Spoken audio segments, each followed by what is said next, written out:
मालवा का नीमच मंदसौर और रतलाम जिले में बाछड़ा समुदाय के लोग रहते हैं, जिसमें जिस्म फिरोशी को सामाजिक मान्यता प्राप्त है। इस समाज में बेटी होने पर जश्न मनाता है। इन तीनों जिलों के करीब 65 गाँव में इस समुदाय के लोग 250 डेरों में निवास करते हैं, जो हाईवे पर खुलेआम देह व्यवहार कर मंडी चलाते हैं। सबसे खास बात यह है कि वो समुदाय है जिसमें लड़के वाले लड़की वालों को दहेज देते हैं। ये तस्वीर है बाछड़ा डेरों की, जहाँ खुलेआम जिस्म फिरोशी हो रही है।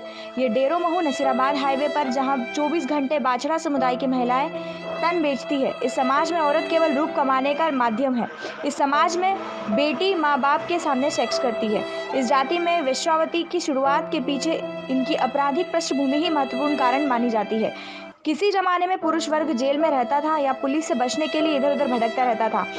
ऐसे में महिलाओं ने अपने को सुरक्षित रखने के लिए तथा अपनी आजीविका चलाने के लिए वेश्यावृत्ति को अपना लिया। दूसरे अन्य कारण भी रहे होंगे। धीरे धीरे इन जातियों में वेश्यावृत्ति ने संस्थागत रूप धारण कर लिया, जो आज भयावह रूप ले चुकी है।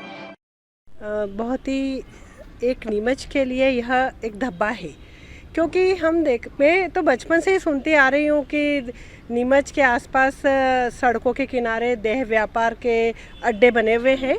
लेकिन नीमच में जहाँ तक मैं सोचती हूँ, इतने सारे महिला सामाजिक संगठन है, उसके बावजूद भी यह समस्या इतनी व्यापक रूप में फैली हुई है।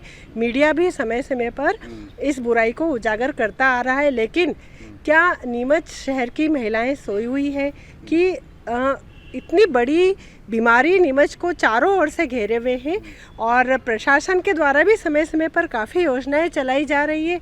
उसके बावजूद भी यह समस्या बहुत ही दिन पर दिन बढ़ती जा रही है। मात्र 200 रुपये या 300 रुपये नाबालिग बच्चों को मतलब इस धंधे में धकेला जा रहा है, तो बहुत ही दर्दनाक रूह तक यह पीड़ा होती है। लेकिन एक अकेली महिला या अकेले पुरुष के ये बस की बात नहीं है। सभी लोगों को इकट्ठा होकर, एकजुट होकर एक बहुत बड़ा संगठन बनाकर इस बुराई को मिटाना चाहिए।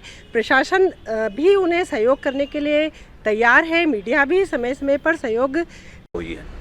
यही हम देखते हैं कि जहाँ देह व्यापार चलता है, वहाँ भी प्रशासन ने इस मामले में समय समय पर कार्रवाई की है। इन लोगों को आत्मनिर्भर करने के लिए भी देश के प्रधानमंत्री माननीय नरेंद्र मोदी जी और मध्य प्रदेश के मुख्यमंत्री जी इनको अपने व्यवसाय से, इस देह व्यापार से हटाने के लिए कुछ न कुछ इनको स्वावलंबी बनाना चाहते हैं। तो आज हम देखते हैं कि बाछड़ा समाज की बेटियां भी पढ़ लिख कर और आज तहसीलदार बनी हैं, पटवारी बनी हैं, पुलिस में गई है, अन्य समय पर अपना ये देह व्यापार छोड़कर और नौकरियों में लगी हो और अपना परिवार पालन पोषण कर रही है, बच्चों को संस्कार देने का काम कर रही है। हम समय समय पर ये भी ध्यान में आया है कि जब भी पुलिस ने या कलेक्टर ने इस प्रकार की कार्रवाई की है, तो नाबालिग बच्चियाँ भी उनमें प्राप्त हुई है। हम ये चाहते हैं कि नाबालिग से इस प्रकार का कोई धंधा नहीं होना चाहिए। बेटी किसी की भी हो, चाहे हिंदू की हो, मुसलमान की हो, बाछड़ा समाज की हो, राजपूत समाज की हो, ब्राह्मण सब की हो, वो पढ़ लिख कर और अपने माता पिता का नाम गौरवान्वित करें। हम यही चाहते हैं, और इसके लिए जवाली योजना मध्य प्रदेश की सरकार ने बनाई है, जिनमें इनको आत्मनिर्भर करने के लिए मध्य प्रदेश की सरकार, प्रशासन इनको पैसा देती है।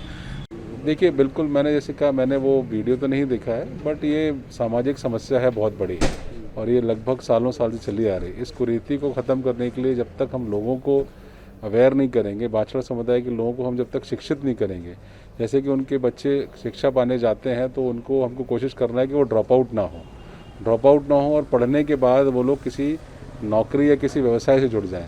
जब वो जुड़ना शुरू करेंगे, तभी वो इस व्यवसाय को छोड़ पाएंगे। तो डेफिनेटली पुलिस उन पर कार्रवाई करती रहती है, बट जैसे मैंने कहा कि बड़ा ही कॉम्प्लेक्स सिस्टम है।